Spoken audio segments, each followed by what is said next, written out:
여러분 안녕하세요. 코로나 팬데믹 네 번째 에피소드, 오늘 침착하게 당황하라라는 제목으로 함께 말씀을 나누고자 합니다. 계속 우리 함께 참여하는 우리 여자매님이 이 자리에 참석하셨습니다. 반갑습니다. 네, 안녕하세요, 장로님. 벌써 네 번째 시간이네요. 오늘 네 번째 에피소드 제목이 침착하게 당황하라인데요. 제목부터 뭔가 심상치 않아 보여요. 침착하게 당황하라. 뭔가 흥미로우면서도 역설적인 표현이라는 생각이 드는데요. 이 제목은 어떤 의미로 생각해야 할까요?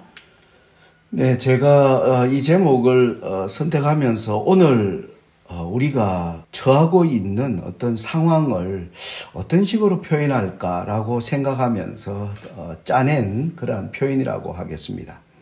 우리가 거대한 어떤 폭풍우가 다가오려고 할 때, 그때 그것을 맞이하는 사람의 마음이 어떠할까?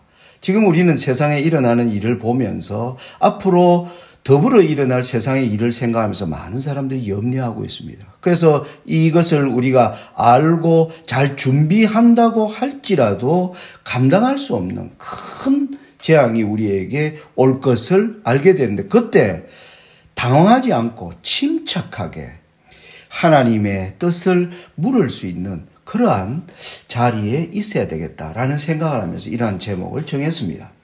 예수님도 마지막 이제 6월절을 예루살렘을 가셔서 그곳에 십자가에 달려 돌아가실 때 그 예루살렘을 보시면서 운명지어진 예루살렘 앞에 엄청난 시련의 때가 준비된 것을 아는 예수님께서 그 의미에 대하여 아직 깊이 생각지 않는 백성들을 향해서 예수님이 이런 장면을 기록하고 있습니다.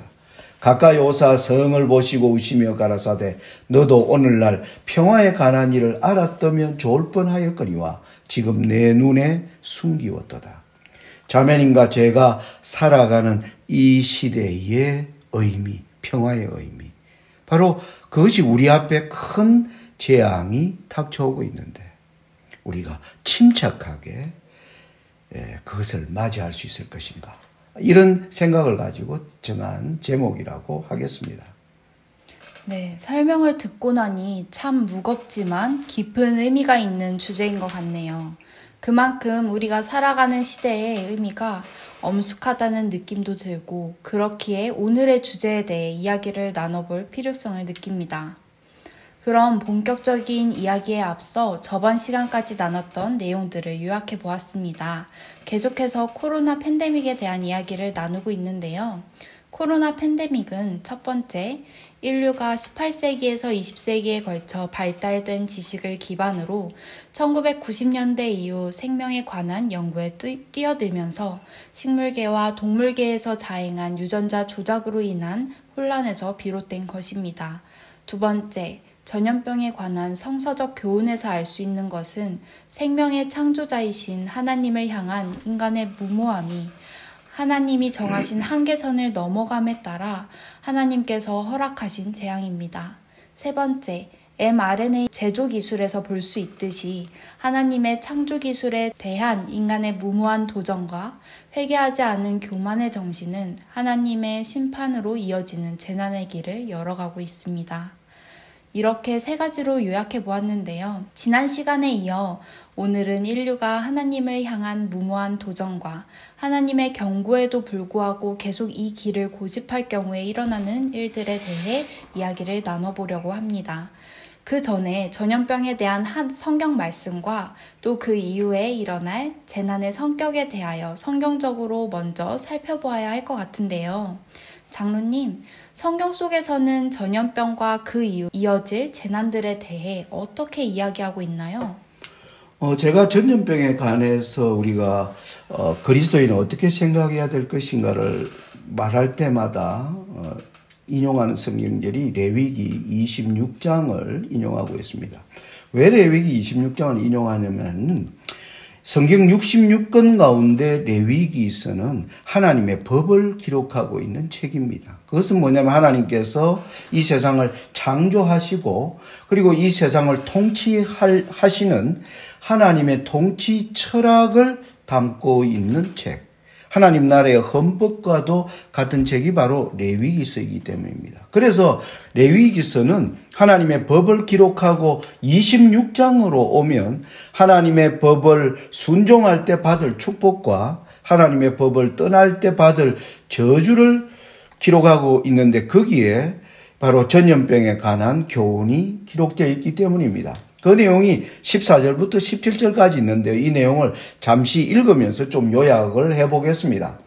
그러나 너희가 내게 청종치 아니하여 이 모든 명령을 준행치 아니하며 나의 규례를 멸시하며 마음에 나의 법도를 싫어하여 나의 모든 계명을 준행치 아니하며 나의 언약을 배반할진대 내가 이같이 너희에게 행하리니 곧 내가 너희에게 놀라운 재앙을 내려 폐병과 열병으로 눈이 어둡고 생명이 쇠약하게 할 것이요.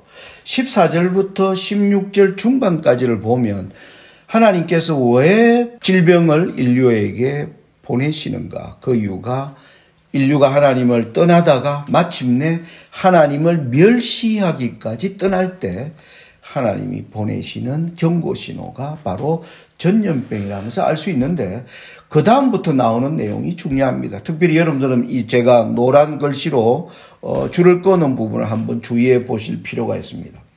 너희의 파종은 헛되리니 너희의 대적이 그것을 먹을 것이며 내가 너희를 치리니 너희가 너희 대적에게 패할 것이요 너희를 미워하는 자가 너희를 다스릴 것이며 너희는 쫓는 자가 없어도 도망하리라. 자, 너희의 파종이 헛되다. 그들의 먹거리에 심각한 재앙이 올 것이다. 기근을 나타내는 것이겠죠. 내가 너희를 치겠다. 친다는 건 전쟁이나 뭡니까? 핍박, 여러 가지 칼이, 성경은 칼로 그것을 설명합니다. 그리고 너희를 미워하는 자가 너희를 다스릴 것이며, 우리를 통치하는 왕들이 우리를 미워하는 자, 곧 뭡니까? 공포정치, 포악한 정치가 일어날 것을, 이와 같은 재앙이 연이어 일어날 것을 레위기서가 기록하고 있다는 것입니다. 그런데 여기 에스겔 14장 21절에 보면 이 내용이 이 레위기 26장의 통치 철학과 일치하는 것을 볼 수 있는데요. 에스겔 14장 21절이 이렇게 나옵니다.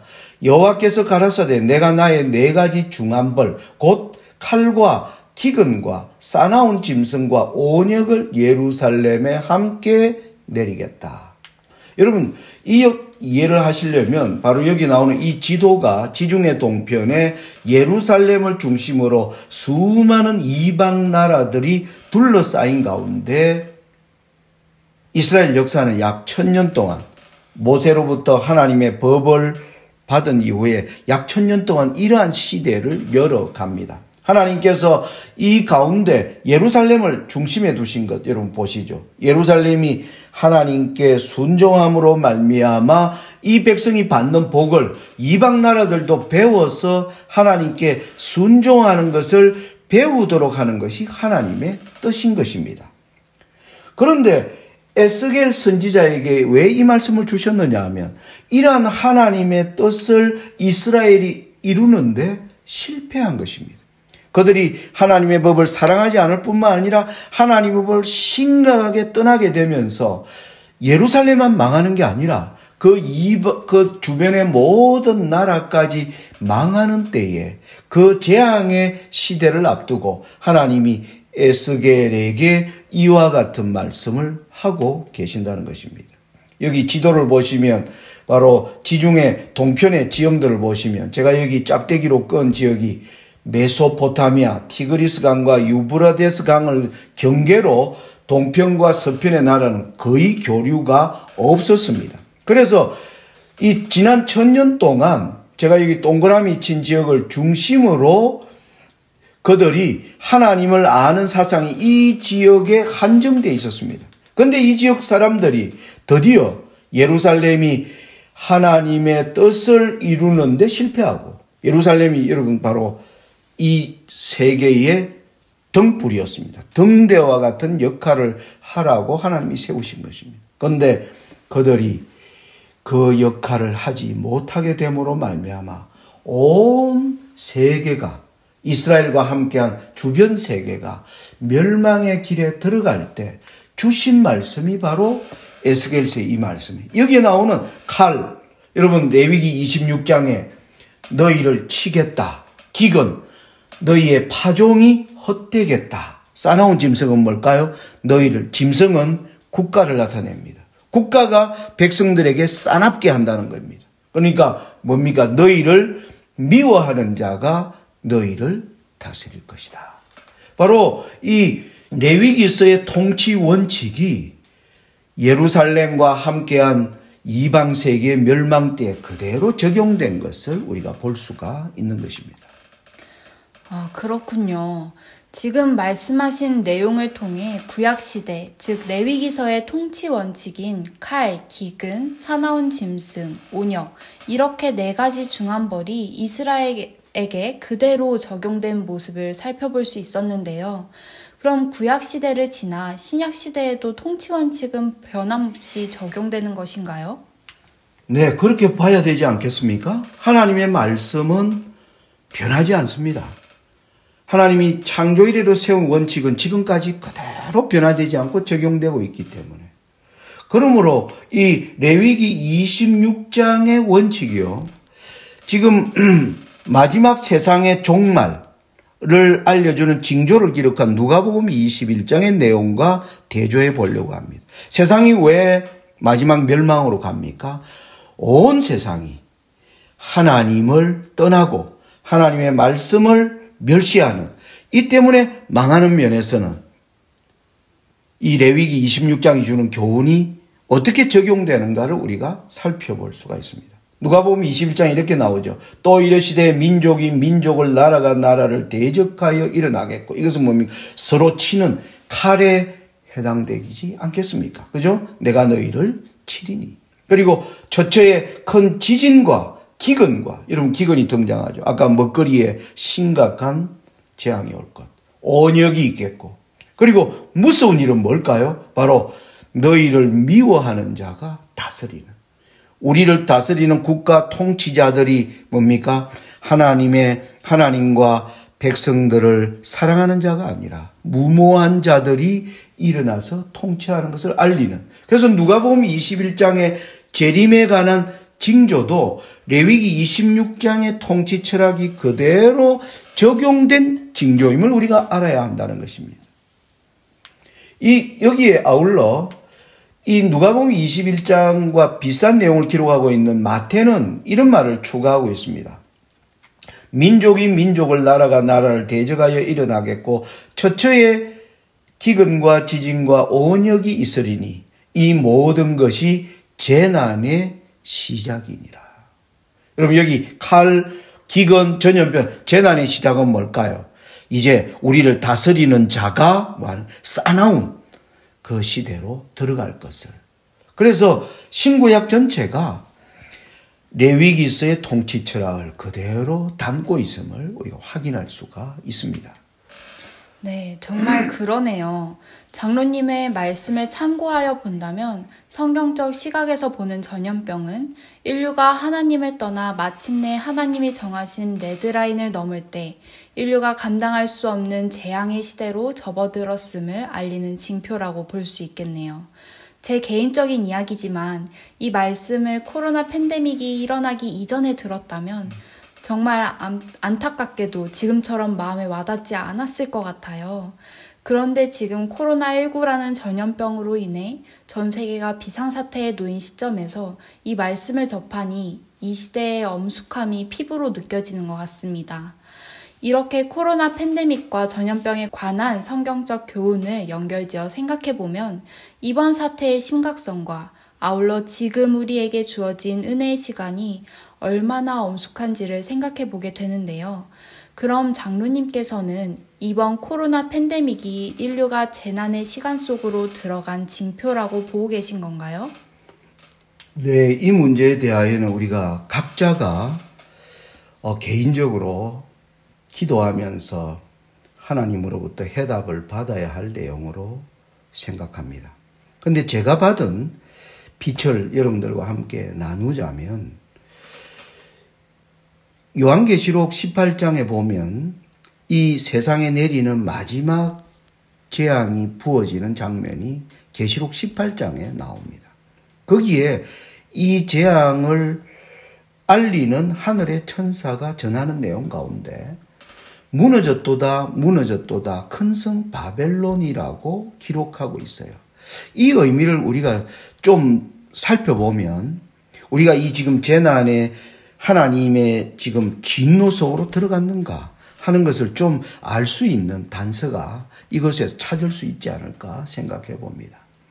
이 큰 성 바벨론의 무너짐과 관련해서 우리가 성경으로 풀어야 하기 때문에 그 내용을 찾으려면 바로 창세기 11장에서 우리가 그 근거를 찾을 수가 있겠습니다. 11장 1절부터 5절까지를 한번 읽어보겠습니다. 온 땅에 구음이 하나요 언어가 하나이었더라. 이에 그들이 동방으로 옮기다가 신할 평지를 만나 거기 거하고 서로 말하되 자 벽돌을 만들어 경고히 굽자 하고 이에 벽돌로 돌을 대신하며 역청으로 진흙을 대신하고 또 말하되 자 성과 대를 사 대꼭대기를 하늘에 닿게 하여 우리 이름을 내고 온 지면에 흩어짐을 면하자 하였더니 여호와께서 인생들의 쌓는 성과 대를 보시려고 강림하셨더라. 제가 이 말씀을 여러분들과 함께 보고자 하네요. 여기 5절에 하나님께서 인간이 하는 일에 직접 개입하러 들어오시는 장면이 5절에 나옵니다. 그 전에 1절부터 4절까지의 내용을 보면 노아 홍수에서 인류가 다시 번성하기 땅에 사람이 많아지기 시작했습니다. 그러면서 그들이 여기 보면 3절에 자, 4절에 자라는 말은 사람들이 한 마음으로 일치된 걸 얘기하죠. 제가 예를 들어서 많은 사람들에게 자 이제 공부할 시간이야 라고 할 때는 바로 지도자가 백성들을 하나의 방향으로 이끌어가는 내용이라고 할 수가 있습니다. 그래서 3절은 인류가 자 우리가 살아갈 집과 농토와 토지와 이 모든 번영을 위해서 이 모든 일을 우리가 열심히 해야 되지 않겠느냐. 사람들이 그와 같은 정신으로 일치된 한 방향으로 걸어가는 장면을 설명하고 있어요. 저는 이걸 오늘 우리 시대에 적용하면 번영과 행복을 위해 모든 사람들이 같은 관심을 가지고 그 일을 위해 달려가는 모습인 것입니다. 그런데 4절에 보면 이 그들의 자세가 이제 달라집니다. 그들의 행복을 추구하여 달려가던 그들이 하나님께 도전하는 일들로 뭉치는 장면이 4절의 내용입니다.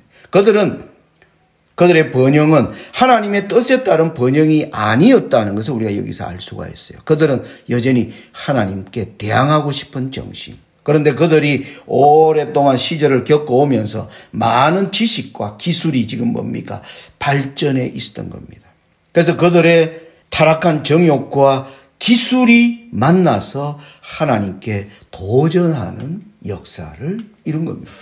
자, 그래서 두 번째 에피소드를 욕망과 기술이 만나서 하나님을 대항하는 이 일이 진행될 때 하나님께서 인류의 역사에 개입하여 들어오시는 장면입니다. 거기에서 바벨론 성이 무너지는 걸 우리가 볼 수 있죠.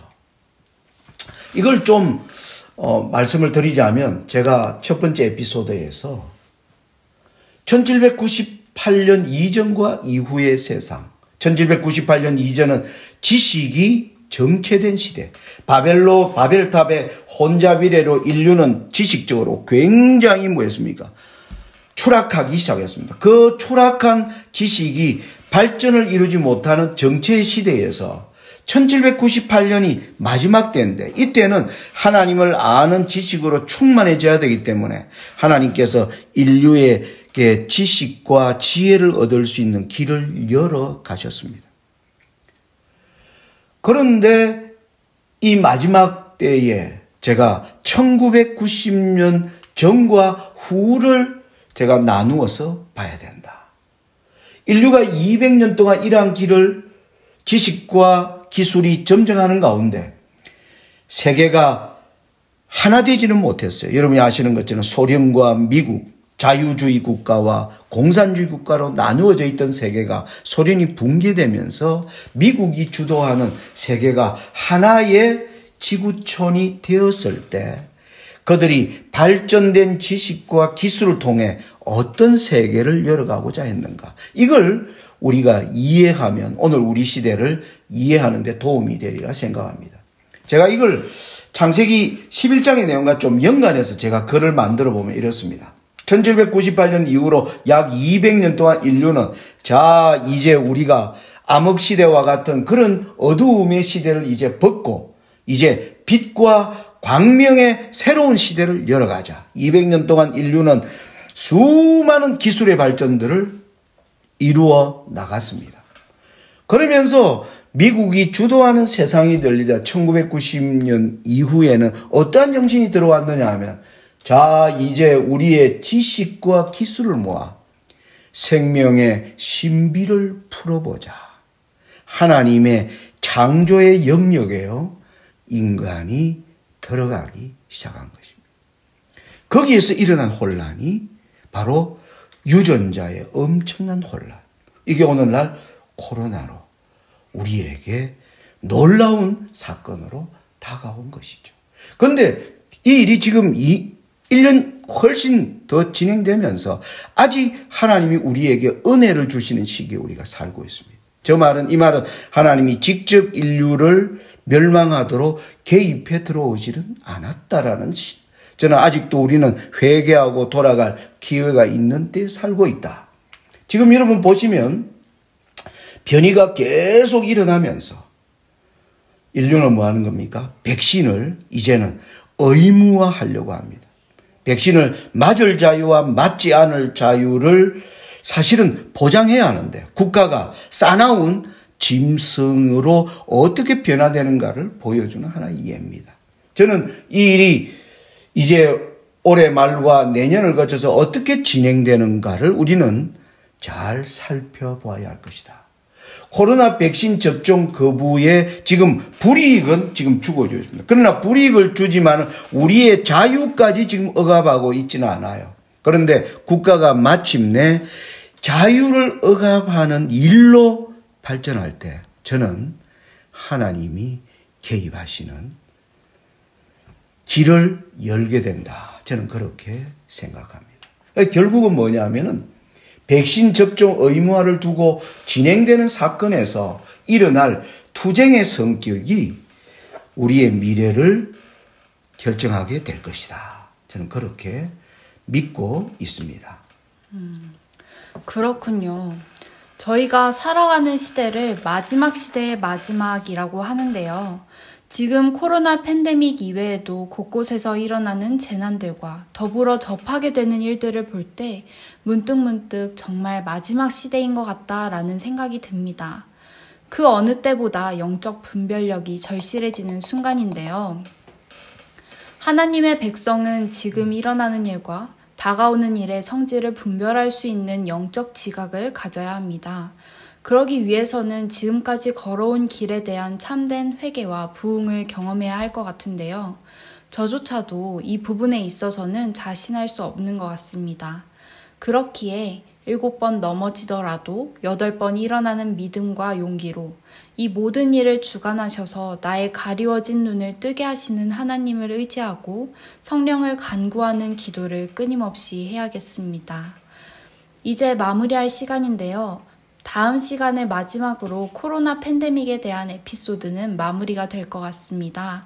마지막이기에 코로나 팬데믹에 관하여 어떠한 결론을 내려야 되지 않을까 생각하는데요. 코로나 팬데믹인 지금 이 상황에 우리는 어떤 준비를 할 수 있을까에 관련하여 이야기하면 좋겠습니다. 네, 우리 자매님과 함께 약 한 달 동안 코로나 팬데믹에 관한 내용을 하면서 또 다음 주에는 이제 대학으로 돌아가야 하기 때문에 이 시대에 이 엄숙한 때에 우리가 우리의 노력을 어디에 쏟아야 하는가, 이게 가장 중요한 과제이죠. 그래서 사실 이 문제에 대하여 우리가 함께 나누면서 우리 자매님과 함께하는 이 에피소드는 마무리하게 되겠습니다. 지금까지 감사하고요. 다음 주에 다시 뵙도록 하겠습니다. 감사합니다. 네, 감사합니다.